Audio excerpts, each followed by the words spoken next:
all of a sudden the publishers don't want to see anything else from me.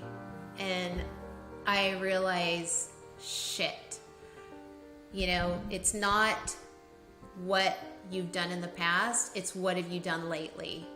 And it's a huge hit. It's a huge ego blow when you realize this, that there's not a lot of loyalty. And I still had 2 more books to write.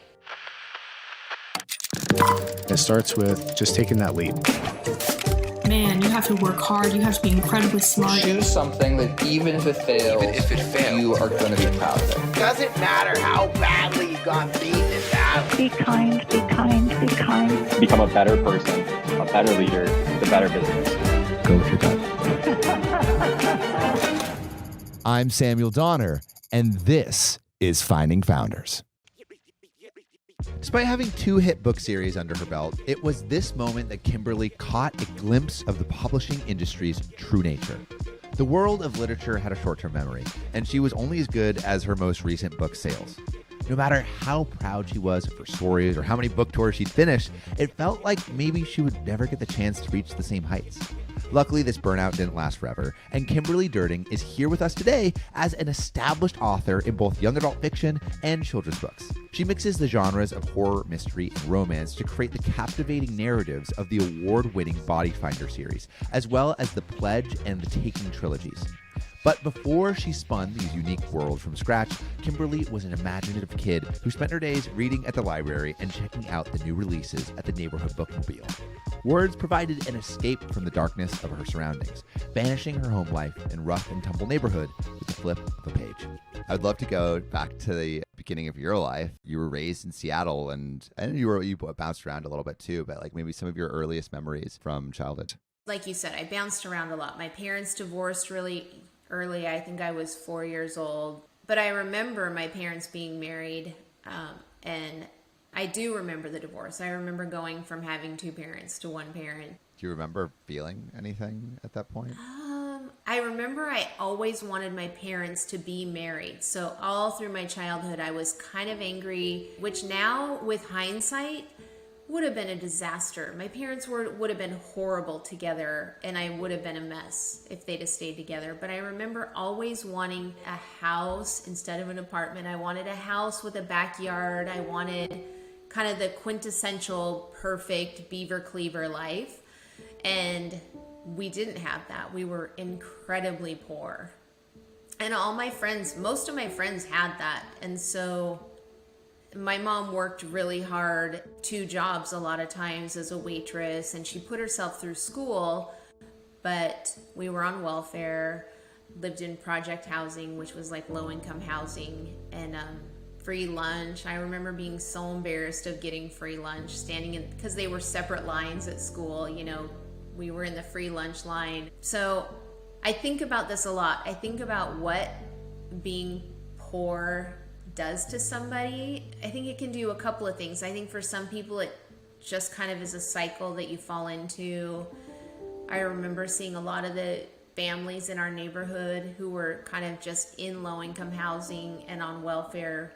I think they didn't have the tools to do anything differently. They came from uneducated families, which, my mom was kind of first-generation college, but they didn't really know any better. And I think for some people, and this was the case with me, is it gave me a drive. I looked at the kids who did have families and who did go to school and who had more, and that's what it did for me. Is I didn't want to live there. I didn't want to be in that neighborhood. I had a lot of shame from being poor, and it made me realize that I didn't want to kind of repeat the cycle. You mentioned like some of these kids in the neighborhood didn't have the tools to escape that. But I imagine your mom going to college, like, probably learned some of those tools that she could pass on to you. Do you feel like she supported you in any way in either like your creative pursuits or just like in supporting that drive that you mentioned? My mom was the kind of person who didn't push us. She never said we had to do something. She didn't say we had to go to school. I actually did everything wrong. I did everything wrong along the way. I dropped out of high school because I was working and it got in the way of my job. But what my mom did right was she told my brother and I we could do anything we wanted, be anything we wanted, that we were smart, we were funny. It was really just the three of us, my mom and my brother and I, and we could count on her like 100%. She had her own set of problems. She was very depressed all the time and kind of struggled with serious depression. But I knew if I called my mom up and she was at work and I said, I need you, she would drop everything and come and be there for us. So we were very supported and loved. I think every kid needs somebody that they can count on. And she was that for us. Did she like introduce you to like books and writing and libraries and stuff like that too? Yeah, she definitely did. So even though we didn't have a lot, my mom was like very creative with what we did have, or, you know, she would take us to the library. I remember checking out even the same book over and over, like Charlotte's Web. I probably checked out like on repeat. When I was really little, Stone Soup was one of my favorite books, and I would read it over and over again. Even back then, they would send us home with like these tickets to the fair, like the free tickets, you know, that the kids get at school. I don't know if you guys get those, but we'd get like tickets to the carnival or the circus. My mom would take us, like we would all, you know, we would go do fun things. She would take us camping. She would take us to museums. I mean, anything that was inexpensive or free, whether it was cultural or just fun, we would do it.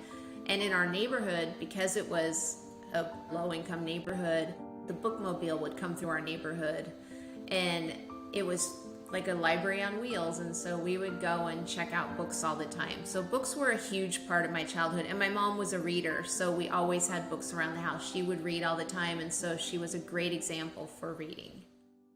What kind of stories did you find yourself like attracted to at that time? So when I was little, I was super into like talking animals. That was my thing. I loved everything E.B. White. Charlotte's Web was probably my favorite childhood book. Trumpet of the Swan, all of those books.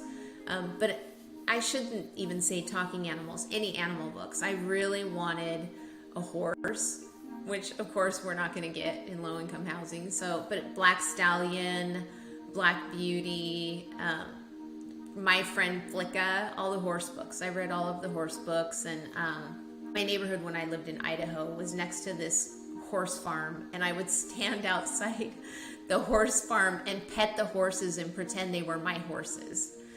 And my mom was really, I would say, a little bit crazy in the sense that she would let us have a lot of animals. We had lizards and rabbits and cats. Just bring them from outside. Yeah, I would like show up with a pet and she'd let us keep it. And one time we caught this escaped rabbit and we named him Lucky, and we kept him in our house, in our apartment. I remember finding this dog one time, and he was so sick. He was this probably a black lab, some kind of black lab mix. He was sickly, and I took him to the vet. I was 10 years old, and they said he had distemper and he was super sick and he wasn't going to live, and I wouldn't accept it because they said it would cost a lot of money to treat him. I went door to door collecting money from neighbors in our apartments to try and treat him, and I walked in and dropped all this change on the desk and said, you know, you need to treat this dog. And I think they probably took him and had him put down. But I mean, my mom just would let us do things like this. Yeah. But I love that story because it's like you're taking your life and now this dog's life into your own hands. Like you're creating the world that you wanted, or at least like you're imagining the world you wanted. And I imagine like these books served as an escape to that world. Do you think books serve that kind of purpose where it was like, let me see if I can create a reality that I feel completely comfortable in? Right. Like the Boxcar Children. I don't know if you ever read those books, but they were the kids who like made their own life, and they were orphans, and they found this train car, and they basically built a life inside this train car. And I love those books because they were kids who did exactly that. They built their own reality. You were also becoming more interested in writing. Tell me a little bit about falling in love with writing?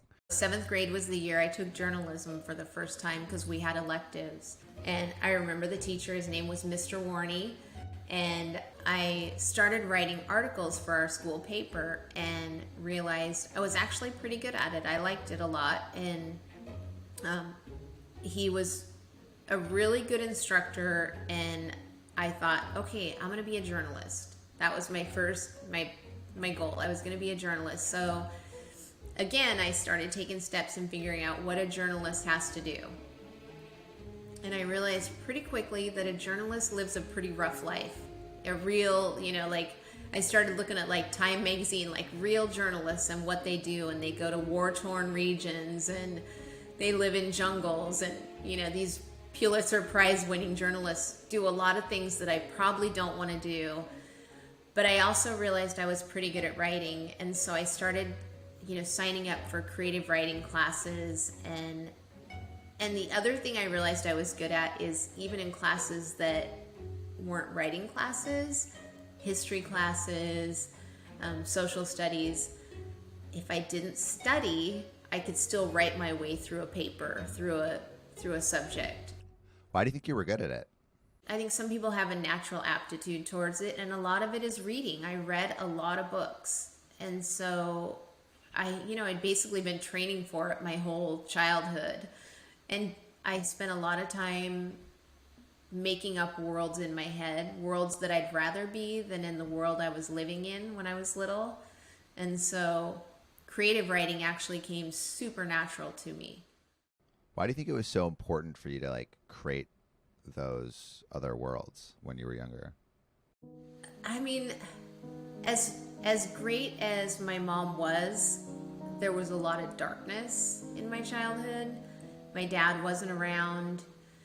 He was around in bursts, but he was also absent a lot. I missed having him around, and I was sad a lot about him being gone. I was sexually abused as a child, and it was kind of brushed under the rug a little bit when I told about it, so it did happen again. And so I kind of internalized a lot. I think I learned to kind of compartmentalize things, and some of that was kind of separating darkness and daydream. I would kind of build these worlds where I would spend a lot of time thinking about, wouldn't it be cool if? I think that's what a lot of kids who go through trauma, wouldn't it be cool if my life was? And so I did a lot of wishing.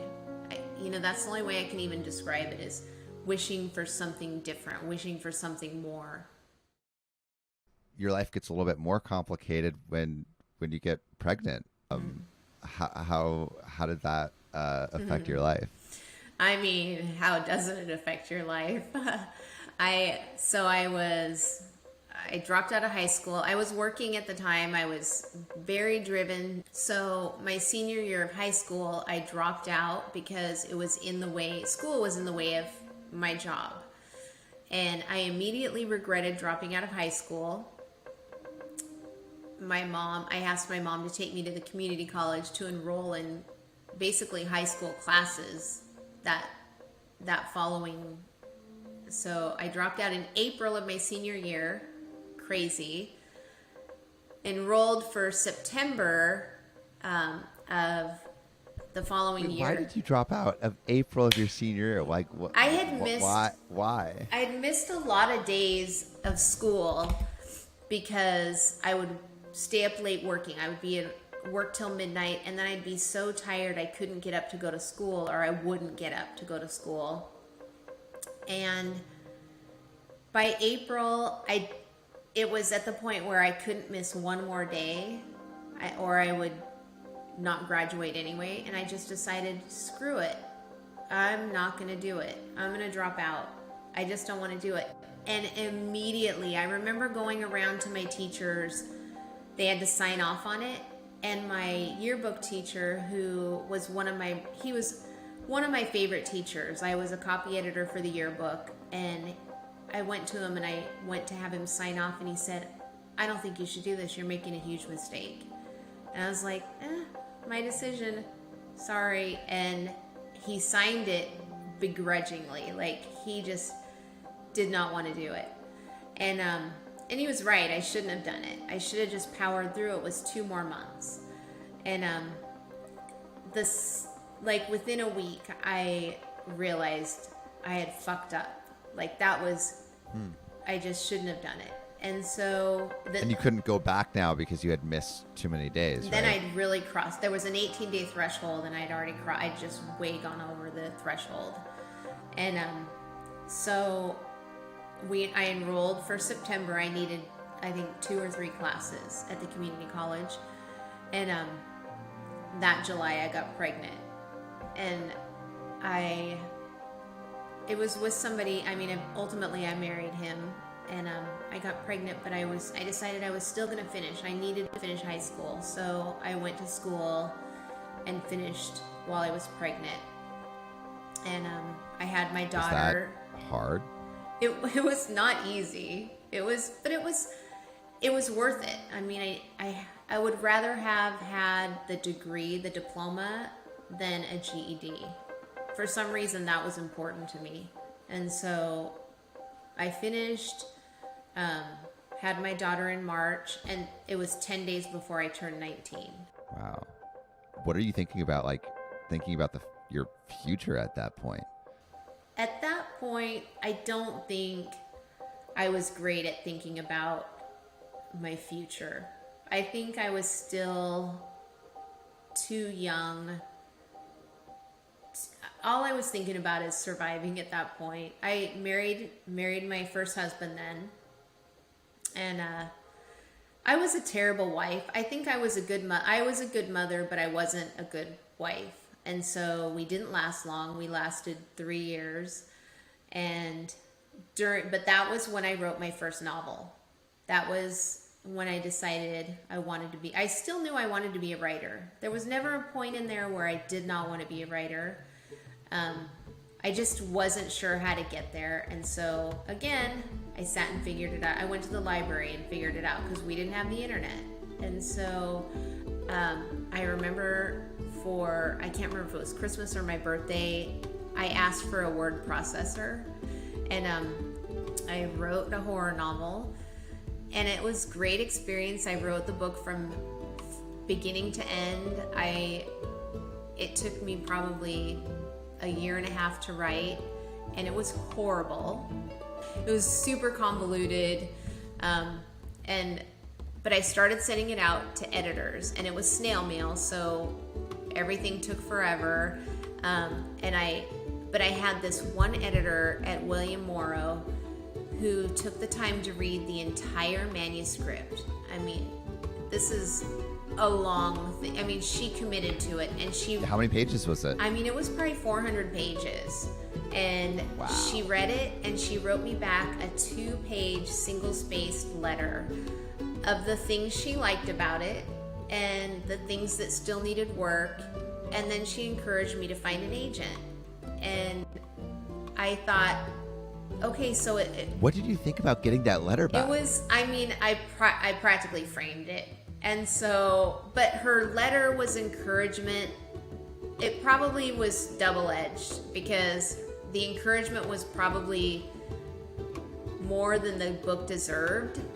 It needed a lot more work than I probably was willing to put into it.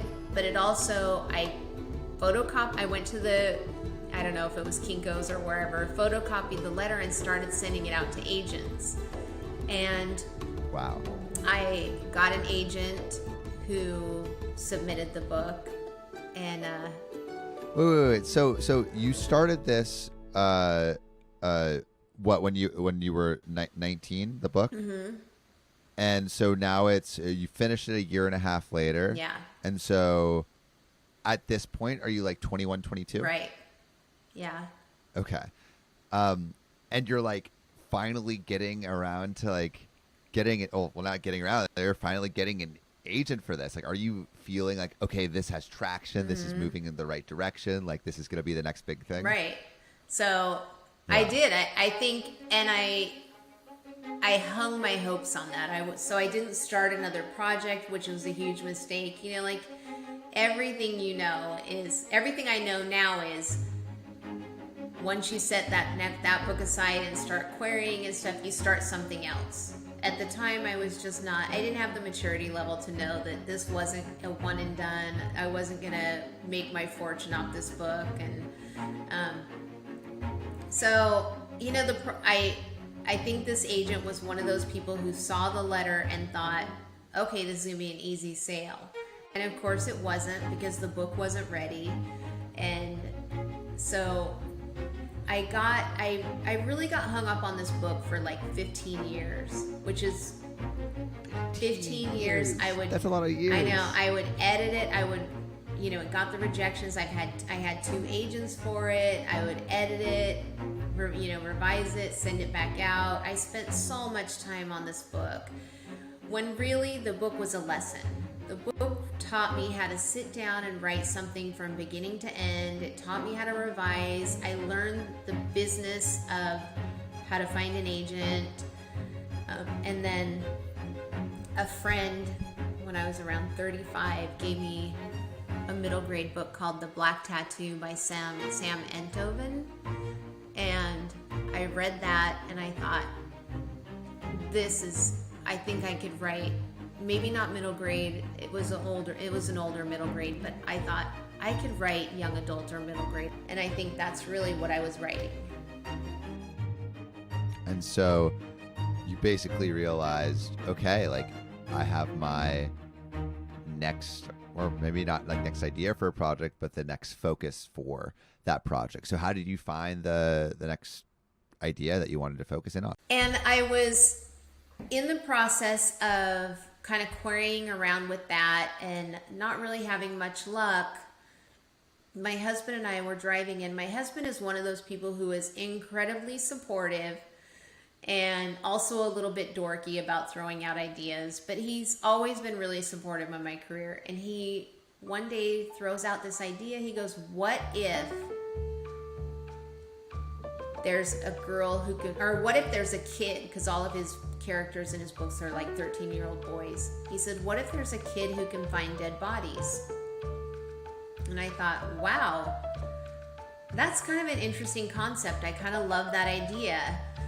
In my book, that kid is going to be a 16, 17-year-old girl, because those are the characters in my books. And so within about half an hour, I had formulated an entire plot around this character who could find dead bodies. Really? Yeah. In half an hour? So the idea struck. Yeah. And then, bam, you have an outline. Yeah. And so I wrote that book in about 4 months. I had come up with the idea. After it took 15 years to... Yeah. Oh my God. Yeah. And at the time, there was a conference called the BEA. It's the Book Expo of America. And it was going coast to coast. Every other year it would be in New York. Every other year it would be in LA. And this was the year it was coming to LA. They had what was called a pitch slam. Agents would have like basically speed dating for agents. And so my husband said, I think you should go to LA. And I thought, we're in Seattle. It's kind of a big commitment for possibly no payoff, I kind of didn't want to do it, but, he was very persistent. I think you should do it. I really think you should do it.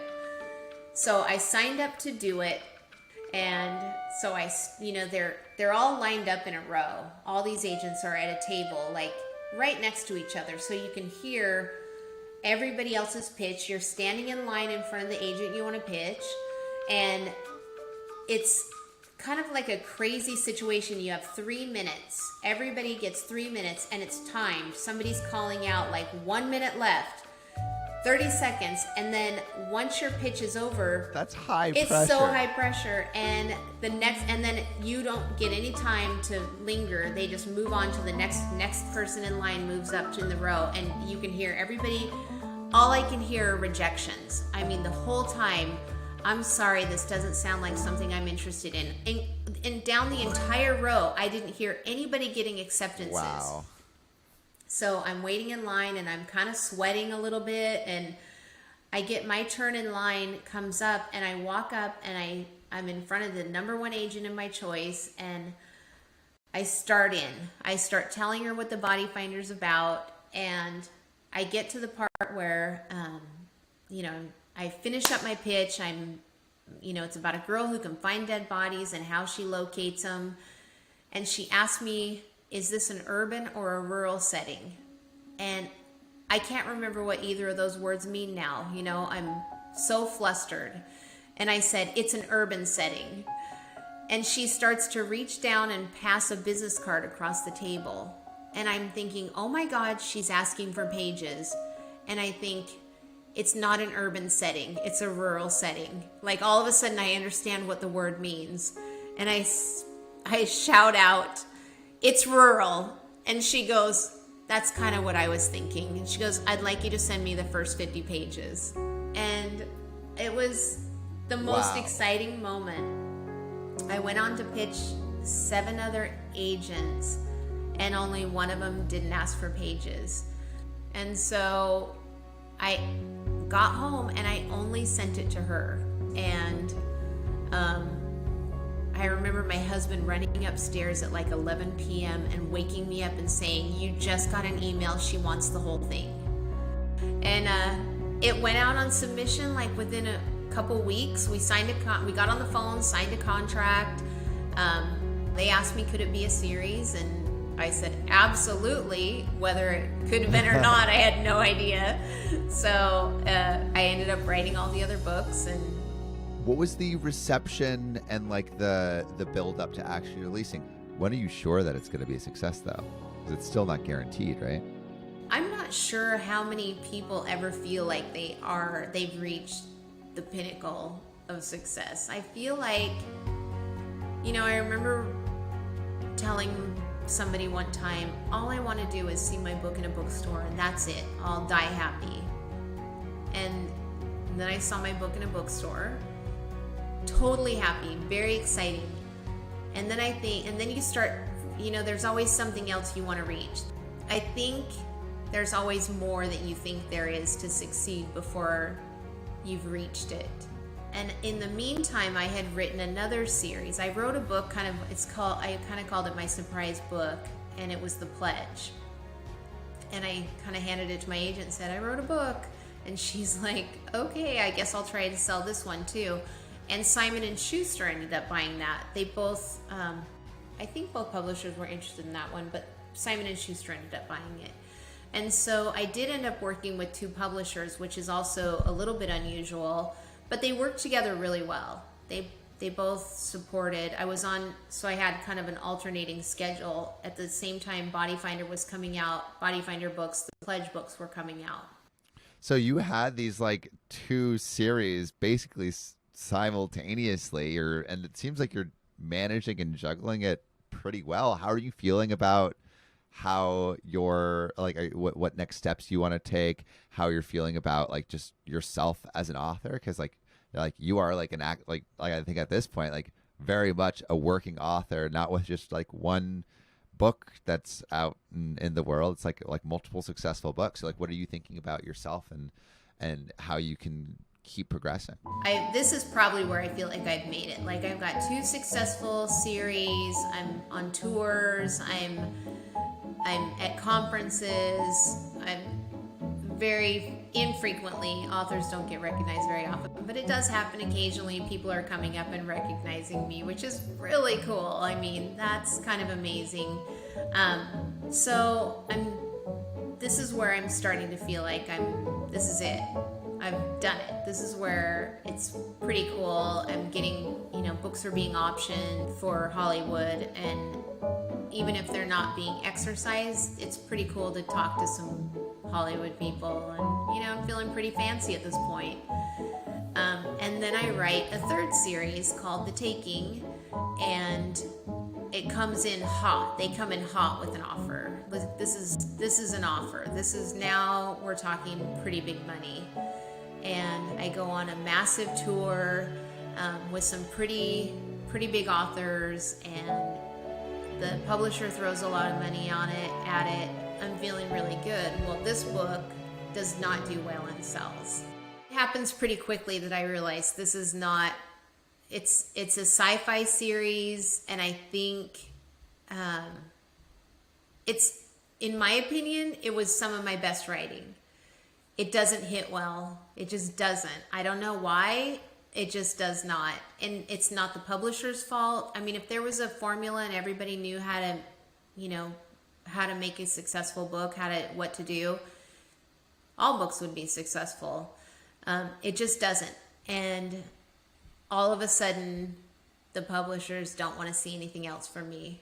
And I realize, shit, it's not what you've done in the past, it's what have you done lately.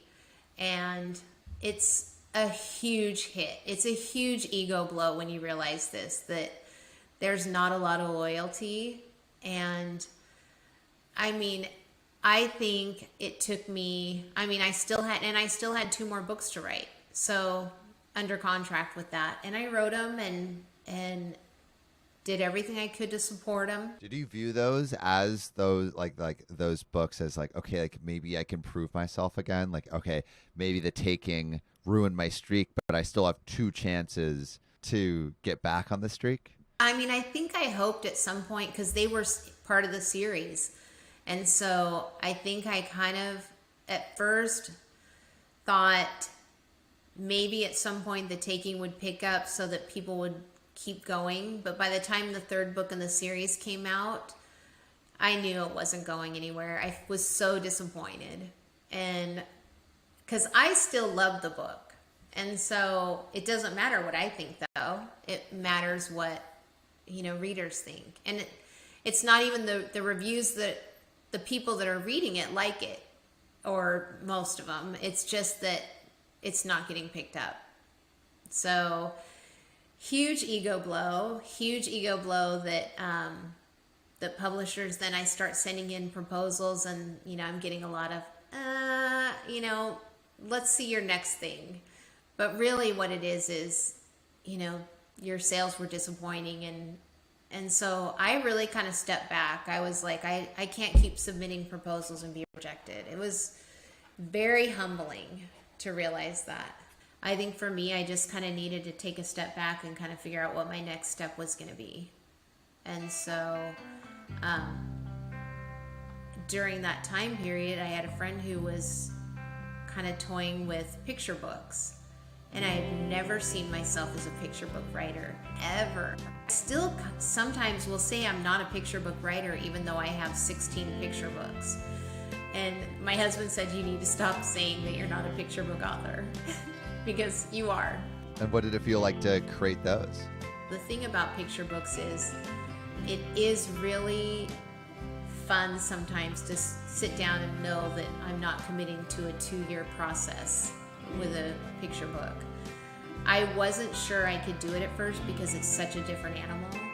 And so my friend kind of came to me with this idea. She was actually where it wasn't my idea.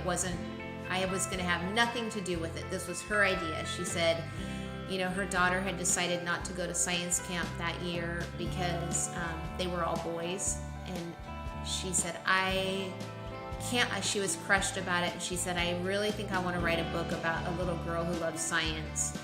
And I was a biology major when I did go to college. And she said, I think I want to write this kind of fancy Nancy for science. And I go, great, send it to me. I'll read it for you. And she sent me the first draft, and I practically rewrote the draft and sent it back to her. And she goes, oh, these are great notes. I love them. And I said, yeah, and then if you write another book, we could do blah, blah, blah, blah, blah. And she said, why are you saying we? And I go, no, your book. And she goes, do you want to co-write this? And I said, absolutely not. I'm not a co-writer. I would never co-write a book. And she kept saying, she'd send me a draft and I'd rewrite it and send it back to her. And she goes, great notes. And I go, she goes, do you want to co-write it? And I said, nope, I'm not a co-writer. I'm never going to be a co-author. It would be terrible to co-write something. And we went through this probably 3 or 4 times. And finally she said, I think we should do this together. And I go, I don't think it will ruin our friendship. And so we sat down and really talked about what it would mean to co-write, because we'd been friends and critique partners for 10 years. And we've seen it ruin people's friendships, co-writing. And we talked about how we would do it. what it would mean if something got in the way of, if we disagreed about something, and we have disagreed about things, and we've gotten in huge arguments about things and had to kind of put our egos aside a lot. And we wrote the first book, and that one sold, I think, in 2018, and it just kind of changed my course of what I was doing. It gave me kind of a breather from novels for a little while, which was a nice change of pace for me. And I kind of thought it would be a one and done, or maybe a 2 or 3 and done. And it's turned into something much bigger. What do you think you like about this medium more, and also like what do you like about this medium less than the novels that you were writing before? One thing I really like about it more is that, well, one, I love working with Shelley, who is my co-author. We're a really good match to work together because she kind of has a fun, silly side about her that she brings to the table that I tend to be a little more serious about the writing side of things, and we mesh well together. I like that it's a shorter project usually. It's kind of been a completely different experience talking to little kids instead of like we've spoken to a lot of little kids instead. I love teenagers, don't get me wrong, with the young adult books. They're some of my favorite people, but little kids' enthusiasm is great. I love doing that. And how do you make a book like that successful? I mean, again, it's it's all in the hands of parents and teachers. That's the other thing, is it's not so much in the hands of the little kids, it's reaching parents and teachers at that level. I think because it's a little bit educational, it's a little bit fun. I think because they're children of color, they've been a very diverse cast. Kids can see themselves, all different children can see themselves in these books, which is amazing. And as you're, I guess, looking towards the present, towards the future, what are you most excited about creating next? Well, I just sold my first solo project, picture book solo project, and I'm really excited about that. It was a little poem I wrote actually for my grandchildren, and I'm very excited. I'm excited to see that come into the world because it was like a love story about my grandson, through the eyes of my grandson, about my granddaughter being born, and I can't wait to see that one come out. And then I'm back to writing novels again, and I'm actually writing adult novels, so I love being immersed in. I do love writing novels. You talked about writing the beginning. I love writing a beginning of a novel, and I love writing the end of a novel. It's the middle where you get kind of tangled up in thinking it's going to be a garbage book, but I love writing. So I love the character development and the worlds and the complications of them, so I'm back to doing that again. So looking back at your story and the moments where things went well and those where things were harder, what advice do you think you would give to someone who is trying to become a writer, maybe of novels? How would you tell someone today to break into that industry successfully? I mean, I think the most important thing you can do is, I hear a lot of people saying, oh, I have an idea for a book. I think the most important thing is to sit down and write your book. Just let it be messy on the page and sit down, write every day, write when you have 10 minutes. Don't look for a 10-hour block, look for a 10-minute block. Write on your phone if you have to. A lot of people write in notes. As far as learning the business, there are so many places to learn the business now that you don't have to go sit in a stuffy library anymore. There are so many resources out on the internet to figure it out. There are Reddit feeds. There's agentquery.com for finding agents. There's so much out there that, I wish I'd have had. You have access to authors. Authors will answer you a lot of times if you ask questions. So there are so many resources. I think read everything. Read outside your genre. Don't just read what you think you want to write. Read everything. The other thing is I think people think they need to have a creative writing degree. This is one thing I've been asked a lot is what kind of degree should I get?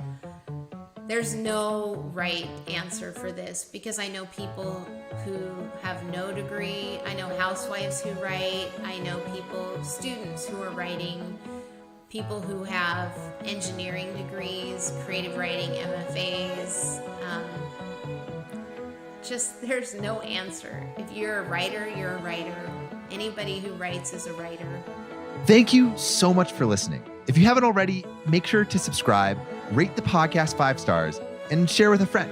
If you have any questions or comments, DM us at Finding Founders Podcast on Instagram, LinkedIn, or Facebook. Finding Founders is produced and hosted by me, Samuel Donner. Our Chief of Staff and Operations is Jessica Lynn. Our audio editing team lead is Adrian Tapia. Support from Irene Van Berkel, Matt Fernandez, Renee Buchanan, Sophia Donner, David Saide, Ashley Jimenez, Nicholas Guzman, Aaron Devereaux, Sanessa Gisley, and Lois Choi. Our outreach and research lead is Kenny Ong, with support from Sarah Hobson, Charisse Tan, Harushi Kanauchi, Kristen Hagelin, Aya Cortez, and Valencia Lu. Our writing team lead is Elizabeth Bowen with support from Aiden Ashworth, Nikki Mikawa, Sylvie Wang, and Eric Mena. Our design team lead is Shruti Ramanand with support from Tiffany Dang, Yao Liu, and Dina Gabriel. To see more of what we're up to, subscribe to our newsletter at findingfounders.co. Thanks again for listening, and see you next week.